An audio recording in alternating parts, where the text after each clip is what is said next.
तर आता नेमकं काय घडतं बघावं लागेल, कारण व्हीप बजावण्यात आलेला होता ठाकरेंच्या पक्षाकडून, पण व्हीप बजावून सुद्धा या संसदीय बैठकीसाठी 6 खासदार अनुपस्थित राहिलेले आहेत। हे 6 खासदार तेच आहेत ज्यांनी वेगळा गट स्थापन केल्याची चर्चा आहे। यामध्ये परभणीचे खासदार संजय जाधव आहेत, हिंगोलीचे खासदार नागेश पाटील आष्टीकर आहेत, यवतमाळ वाशिमचे खासदार संजय देशमुख आहेत, धाराशिवचे खासदार ओमराजे निंबाळकर आहेत, ईशान्य मुंबईचे संजय दिना पाटील आहेत आणि नाशिकचे राजाभाऊ वाजे आहेत। आणखी एक महत्त्वाची अपडेट, बैठकीला जाताना राऊतांनी वक्तव्य केलं, जे येतील ते आमचे आणि येणार नाहीत ते गद्दार। त्यामुळे या बैठकीसाठी जे आलेले नाहीत त्यांना आता गद्दार म्हटलेलं आहे संजय राऊत यांनी। अर्थात बैठकीच्या पूर्वीची प्रतिक्रिया होती, पण या बैठकीला सुद्धा ते 6 खासदार आलेले नाही आहेत। त्यामुळे बैठकीला जाताना राऊतांनी वक्तव्य केलं, जे येतील ते आमचे आणि येणार नाहीत ते गद्दार। काल सुद्धा स्पष्ट आणि अधिकृत उल्लेख राऊतांनी टाळलेला आहे की शिवसेना युबीटी मध्ये झालेल्या बंडाचा, त्याबद्दल कुठलंही भाष्य राऊतांनी थेट केलेलं नव्हतं। जो आएंगे वो हमारे, मैं आएंगे वो बेईमान गद्दार। जो आएंगे वो हमारे, मैं आएंगे वो बेईमान गद्दार। जो आएंगे वो हमारे, मैं आएंगे वो बेईमान गद्दार। जो आएंगे वो हमारे, मैं आएंगे वो बेईमान गद्दार। जो आएंगे वो हमारे, मैं आएंगे वो बेईमान गद्दार। जो आएंगे वो हमारे, मैं आएंगे वो बेईमान गद्दार। तर जे आले ते आमचे आणि जे नाही आले ते बेईमान आणि गद्दार असतील, असं संजय राऊत यांनी म्हटलं होतं। आणि या बैठकीला सुरुवात झालेली आहे। काल जेव्हा शिवसेना युबीटीमध्ये बंड झाल्याच्या बातम्या यायला लागल्या, तेव्हा तात्काळ संजय राऊत यांनी पत्रकार परिषद घेतली आणि त्यामध्ये राजाभाऊ वाजे होते, अनिल देसाई होते, अरविंद सावंत होते। आणि ही पत्रकार परिषद झाल्यानंतर लगेच व्हीप बजावण्यात आला होता बैठकीसाठी।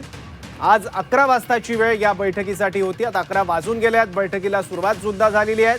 पण काल संजय राऊत यांच्यासोबत जे 3 लोकसभेचे खासदार होते ठाकरेंच्याच पक्षातले, ते 3च खासदार या बैठकीसाठी आता हजर आहेत। अर्थात 6 पैकी कोणता खासदार या बैठकीसाठी उपस्थित राहतो याबाबत उत्सुकता होती, पण या 6 पैकी एकही खासदार या संसदीय दलाच्या बैठकीसाठी आलेला नाही आहे। त्याच्यामुळे या 6 खासदारांना व्हीप बजावून सुद्धा न आल्यामुळे आता त्यांच्यावर कुठली कायदेशीर कारवाई ठाकरेंच्या पक्षाकडनं केली जाते हे बघावं लागेल। अधिकृत ठाकरेंच्या पक्षात बंड झालं हे संजय राऊत यांनी काल मान्य केलेलं। अर्थात त्याबद्दल अधिकृतपणे काही त्यांनी माहिती देण्यास नकार दिलेला होता, पण आता याबाबतची अधिकृत माहिती समोर यायला सुरुवात होईल, कारण व्हीप बजावण्यात आला होता आणि व्हीप बजावून सुद्धा हे 6 खासदार अनुपस्थित आहेत। त्याच्यामुळे आता ठाकरेंचा पक्ष या 6 खासदारांवर काय कारवाई करतो हे बघावं लागेल। यामध्ये संजय जाधव आहेत खासदार, नागेश पाटील आष्टीकर आहेत, संजय देशमुख आहेत, ओमराजे निंबाळकर आहेत, संजय दिना पाटील आहेत। अर्थात संजय दिना पाटील हे या बैठकीसाठी उपस्थित राहू शकतात असं कालपासून बोललं जात होतं, पण ते बैठकीसाठी आलेले नाही आहेत। कालपर्यंत राजाभाऊ वाजे यांच्या संदर्भात सुद्धा त्या चर्चा होत्या, पण राजाभाऊ वाजे यांनी मी ठाकरेंसोबतच राहणार असल्याचं स्पष्ट केलं होतं। इतकंच नाही तर संजय राऊतांसोबतच्या पत्रकार परिषदेला सुद्धा ते पोहोचलेले होते।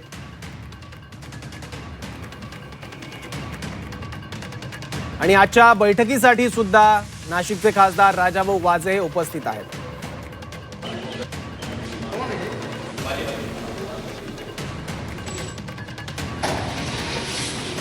सर 3 और भी आ रहे हैं।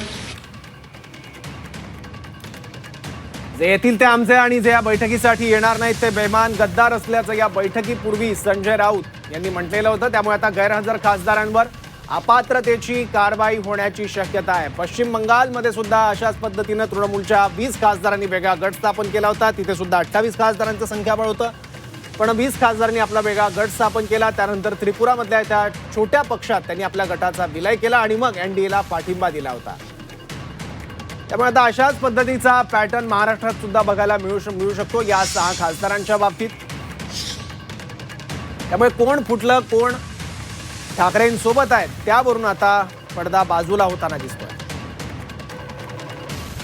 आणखी माहिती घेऊयात, आपले प्रतिनिधी कृष्णात पाटील दिल्लीवरून आपल्या सोबत आहेत। कृष्णात, फक्त 3 खासदारच आता उपस्थित आहेत, 6 खासदार गैरहजर आहेत, पुढे काय?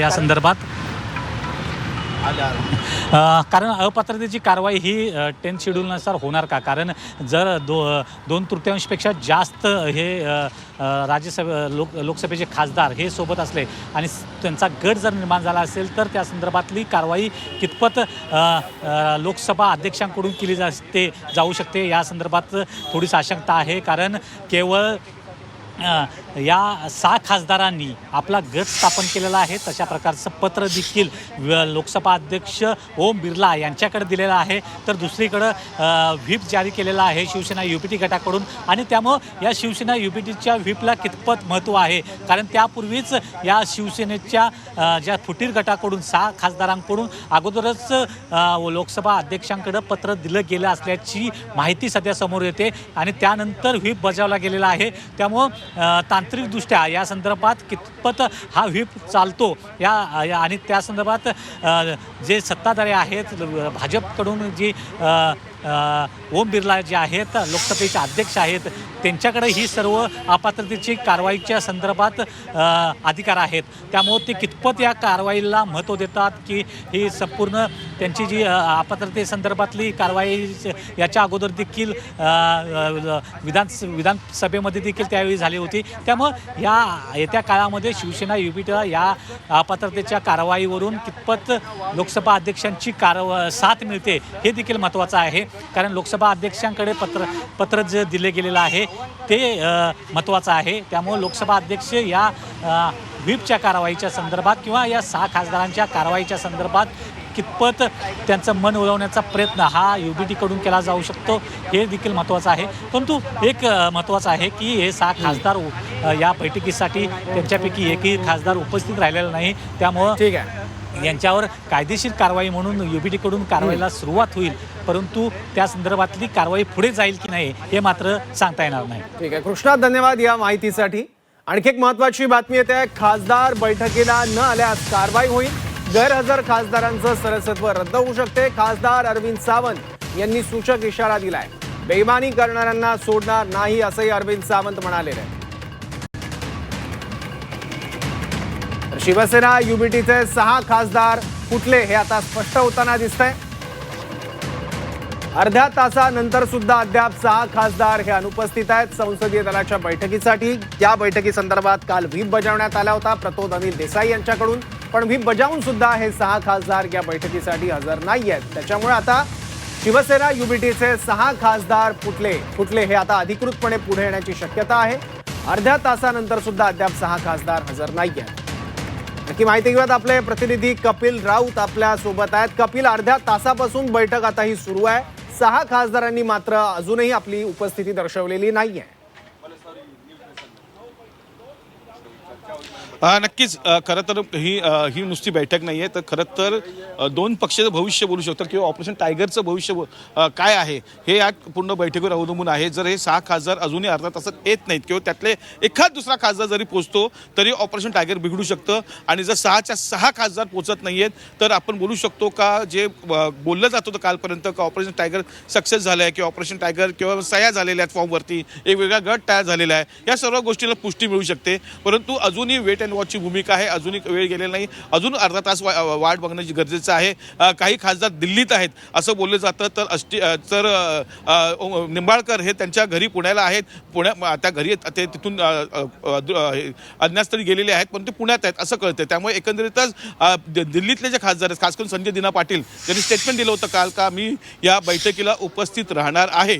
तर संजय दिना पाटील काय करतात याकडे सर्वांचं लक्ष लागलेलं आहे. त्यामुळे एखादा जरी खासदार आला तरी शिवसेनेचं गणित बिघडू शकतं आणि जर 6चे 6 खासदार नाही आले तर मोठा ठाकरेंना धक्का बसू शकतो. ठाकरे गटाला खिंडार पडू शकते आणि एक मोठा गट तिथून बाहेर पडला असं आपण समजू शकतो. त्यामुळे एकंदरीतच ही जरी लढाई राजकीय असली तरी व्हीप बजावलेला आहे. त्यामुळे आता ही पुढच्या काळात ही लढाई ही कायदेशीर लढाई होणार आहे, ही व्हीपची लढाई होणार आहे. त्यामुळे एकंदरीतच ठाकरे गटाकडनं लागलीच ॲक्शन घेतली जाईल. त्यांना त्यांचं सदस्यपद रद्द केलं जाईल, त्यांच्यावर कायदेशीर कारवाई केली जाईल, त्यांना नोटिसा पाठवल्या जातील आणि त्यानंतर मग आता शिवसेनेने काय रणनीती टाकलेली आहे, त्यांना हे कदाचित माहिती असेल का अशा प्रकारे प्रक्रिया होऊ शकते, त्यामुळे त्यांनी काहीतरी कायदेशीर सल्ला घेतला असणार, कायदेशीर फिल्डिंग लावली असणार. त्यामुळे त्यांच्याकडनं काय उत्तर येतं, त्यांच्या शिवसेना कशा प्रकारे ह्या खासदारांना वाचवते कायदेशीररित्या व्हीपमधनं, हे पाहणं गरजेचं असणार आहे. त्यामुळे आता येणाऱ्या काळात जे ऑपरेशन टायगर राजकीय होतं ते आता ऑपरेशन टायगर कायद्यात अडकणार आहे. ठीक आहे कपिल, सोबत थांबा. आणखी एक महत्वाची बातमी आहे. दिल्लीमध्ये आता ही बैठक सुरू झाली आहे आणि अर्ध्या तासापासून 6 खासदार या बैठकीसाठी गैरहजर आहेत. शिवसेना युबीटीच्या बैठकीत ते खासदार अनुपस्थित राहिल्यामुळे त्या खासदारांवर अपात्रतेची कारवाई होणार आहे. शिवसेना युबीटीकडून कारवाईबाबतची प्रक्रिया सुरू झाली आहे, त्यामुळे त्या खासदारांवर आता अपात्रतेची कारवाई होणार असल्याचं कळत आहे. संजय राऊतांनी यापूर्वीच संकेत दिले होते या संदर्भातले. शिवसेना युबीटी बैठकीला 6 खासदार गैरहजर राहिले. ते 6 तेच खासदार आहेत ज्यांनी आपला वेगळा गट स्थापन केल्याचं बोललं जात आहे. यामध्ये संजय जाधव, नागेश पाटील आष्टीकर, संजय देशमुख आणि इतर खासदार आहेत. तर खासदार संजय दिना पाटील नेमके गेले कुठे हा प्रश्न उपस्थित होतोय. कारण काल संजय दिना पाटील यांनी सांगितलेलं होतं की व्हीप बजावण्यात आला असल्यामुळे ठाकरेंच्या बैठकीला, संसदीय दलाच्या बैठकीला मी हजर राहणार आहे, पण हे सांगून सुद्धा संजय दिना पाटील या बैठकीसाठी अनुपस्थित आहेत. त्यामुळे खासदार संजय दिना पाटील नेमके गेले कुठे हा प्रश्न उपस्थित होतोय. कारण संसदीय दलाच्या बैठकीला सुद्धा ते अनुपस्थित आहेत आणि त्याचबरोबर ते मुंबईत सुद्धा नाही आहेत. त्यामुळे दिल्लीत आहेत का, मुंबईत कुठे आहेत का, इतर कुठल्या ठिकाणी आहेत, हे सुद्धा प्रश्न उपस्थित होत आहेत. कारण संजय दिना पाटील या बैठकीला हजर राहणार होते, पण ते मात्र या बैठकीला गैरहजर आहेत.